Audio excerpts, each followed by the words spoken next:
Recently, I was looking after a 1-year-old baby for a whole day, and I was very relieved when I gave him back to his parents. And I also felt very conflicted about it because, as much as I love him, that constant crying, the attention, and the responsibility I had to make sure that he wasn't eating anything he was not supposed to, or that he didn't get himself hurt, it all piled up. And by the end of the day, I wasn't just tired, I was exhausted. And I found myself wondering, why does this feel so much more harder for me than it does for other people?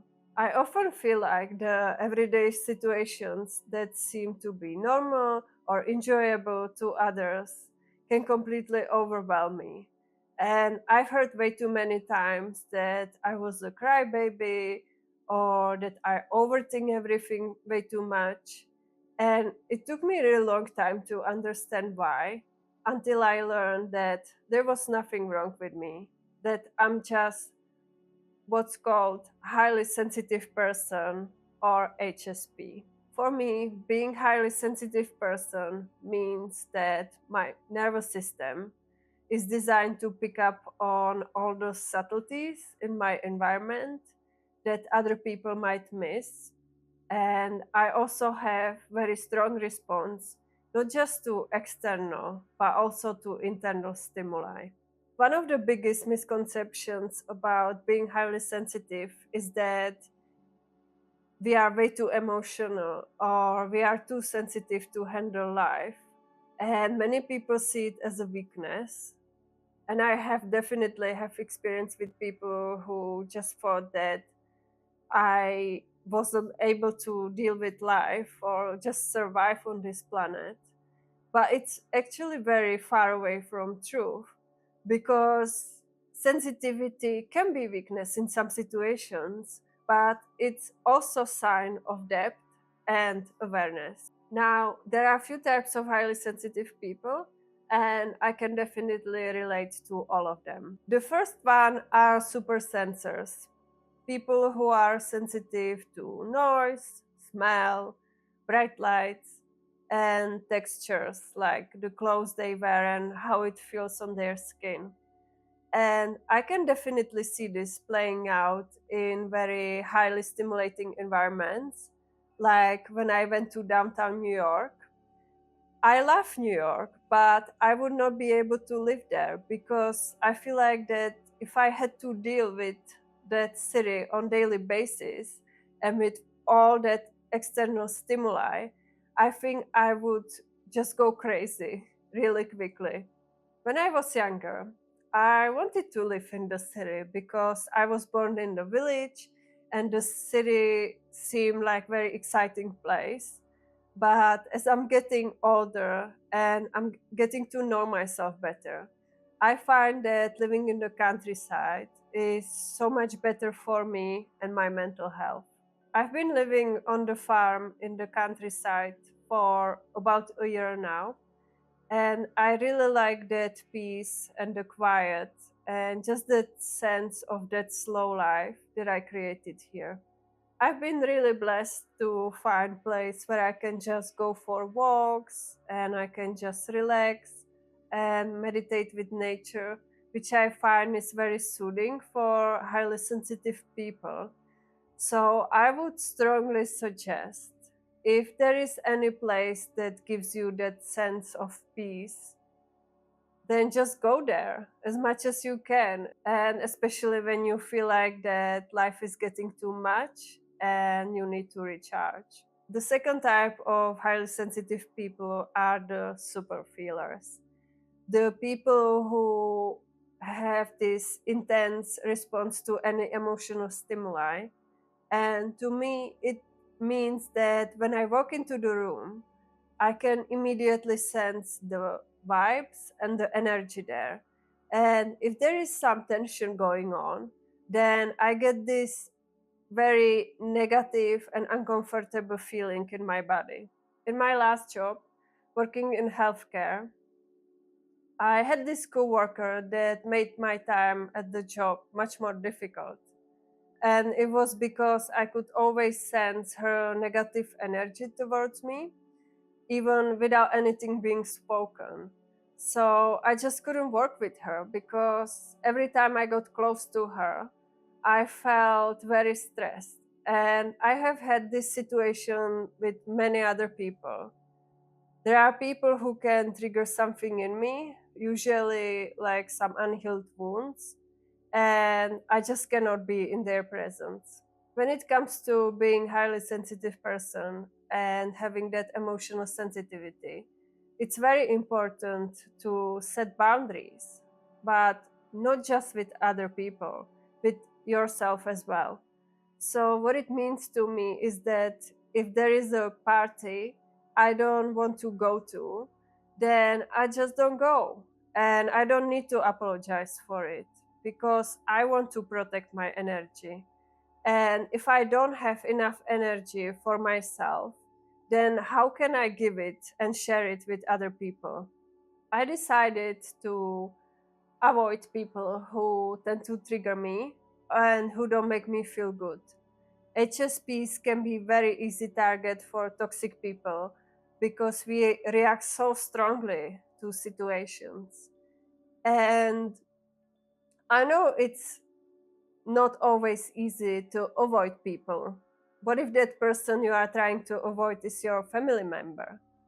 Like for me, it's my father. My father triggers me every time I see him, but I still need to put myself first and my mental health first. So I still try to create some space and just limit the interactions I have with him. The coworker I just talked about was one of the reasons why I left my last job. And the job was already stressful on its own, plus dealing with a toxic person on daily basis. It just wasn't worth it, the mental struggle I had to go through for any amount of money. HSPs have hard time to find the right career because it can be really challenging for us to work in a stressful environment and to deal with people. And I think I will make a separate video about this because I feel like it's a big topic for me too. And this definitely deserves more attention. One of the tools that has been helping me a lot when I feel overwhelmed or I just feel like intense emotions is definitely meditation. Because meditation gives me more sense of safety, stability, and inner resources. And other tools, other mindfulness tools I have tried is breath work that works really well, box breathing, or EFT tapping. What you can do anywhere in any situation is this present pause technique. When you inhale, take a deep breath and you firmly press the thumb and your index finger together, and you just focus on that pressure sensations between the fingers. And what it does is to help you to stay present with yourself and just drop back into your body when you feel like that the things are getting way too much and life is getting too crazy around you. Having high emotional intelligence makes HSP really empathetic, but at the same time, we tend to energetically merge with people and we tend to get involved in businesses that are not even ours. And it can sometimes rob us of our life energy. I do have strong empathy, not just towards humans, but towards animals as well. And I am really trying to limit my intake of news or just intake of like the overview of what is happening in the world. Because for me, seeing the suffering and the mistreatment of animals and humans is very hard and heavy. And sometimes I cannot even recognize that the pain I'm feeling is not even mine, and it can affect me in very negative ways. Sometimes not even able to sleep for a few days because I just cannot stop thinking about it. So I think for any highly sensitive person is very important to limit that amount of information and the news you are receiving. I previously worked in the rest home that was emotionally very challenging for me because I was helping people in need who were dying, but at the same time, it was very fulfilling. Now I have been volunteering at the dog shelter, and although it can be so hard to witness dogs that are coming there in bad conditions, the fact that I can help them to find new loving home and help them to get new opportunity for better life is so rewarding. The third type of highly sensitive person has strong aesthetic sensitivity and can really appreciate art and beauty. I am really affected by how aesthetically pleasing my environment is. And I guess the earliest memory what I have was when I was commuting to school and I was looking at these like gray, big, old Soviet style buildings passing. I always had this feeling of like depression and sadness. To me, they were symbol of really heavy past that my country, the Czech Republic, had to go through. And I could never really put into words why it was affecting me so negatively. So I always chose the way to school that was more aesthetically pleasing. And this can be really silly for some people because they would rather choose the shorter way. But it's very important for me because the environment and the surroundings have really great impact on me.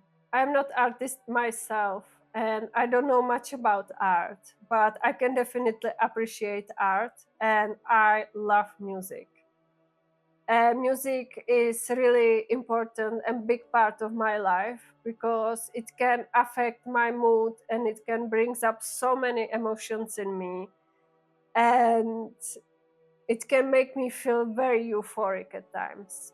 I have always loved how, as humans, we can attach music or songs to a certain moments. And then we always recall the moments, the feelings, and the emotions we felt once we hear that song again in the future. Last time when I felt that the aesthetic sensitivity was showing up was when I was trying to create a thumbnail for one of my videos, and it took me hours to finish it because I was obsessing about every detail. I was really concerned about how it looked visually, if the letters are matching the pictures. And it can take me sometimes twice as long to finish the task. And it's good skill to have, but it can be so draining as well. When I was writing my master thesis, most of the other classmates they finished their thesis in like 3 months, but it took me 6 months because I was just so concerned about the visual details and I needed to make sure that everything looked perfect. And I was not rewarded for that at all because there were maybe two people who read my work like really fast, so they did not have time to be looking at everything I created there and the visual side of things. So I learned that it's more important to focus on the content, the actual content, than obsessing about every visual detail and just accept that there will be imperfections. What has been really helping me recently is to stop redoing things that are already done, knowing that I did the best I could with the resources and the time I had, and setting a time limit for myself, focusing more on the task being done than being it done perfectly. Now, there is also a subcategory of highly sensitive people, and that's high sensation seeker, or HSS. HSS are people who can be very easily overstimulated when they have too much going on, but also very easily understimulated when there is not much going on. So to me, it feels like a constant battle, like a conflict I have, that I would like to experience new and exciting things all the time. But when it gets too much, then I feel very easily overwhelmed. So why I can get very easily overwhelmed by the world, then I crave these new experiences all the time. And I seek novelty all the time. I talk about novelty seeking in one of my videos, which I will link somewhere here. So, where I talk more in depth about that topic. So, on one hand, I'm a person that loves to travel and explore the world and have very exciting experiences all the time. But at the same time, I crave having peace and having a solitude and having a home in like a nice quiet environment. But when I have it, then I started craving again some new excitement and some new adventure. And sometimes I feel like that I want two different lives. This can get really confusing for other people in my life, like my partner, because he's sometimes not really sure what I really want or what I craved and what I want for my life. Because I keep changing my mind based on if I feel overstimulated or understimulated. Before I met my husband, I was trying to convince myself that I could be in partnership with somebody who didn't like to travel and who wanted to stay in the same location all the time. But I was just lying to myself because I know that having this type of lifestyle would not be ideal for me and I would get bored very easily. My husband likes to travel and he likes to go on new adventures. So that's been really exciting for me as well. But he also, his need for discovery and like adventure and new experiences is not so high. So it's been kind of helpful for me because it keeps me more grounded.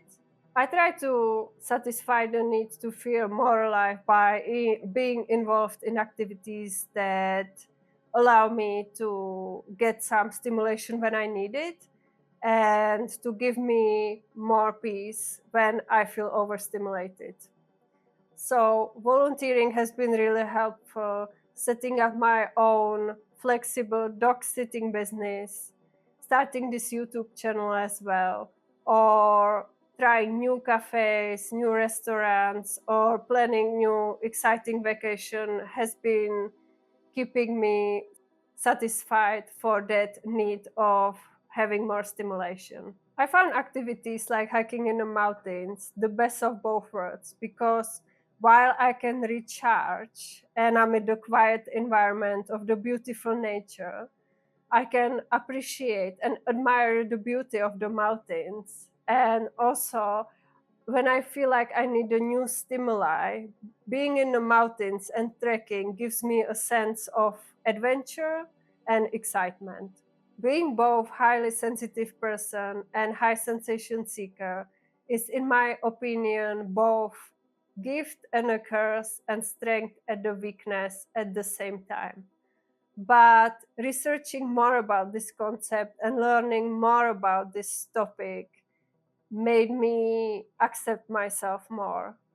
I learned more about myself, and now I can set a vision for my life and navigate my life accordingly.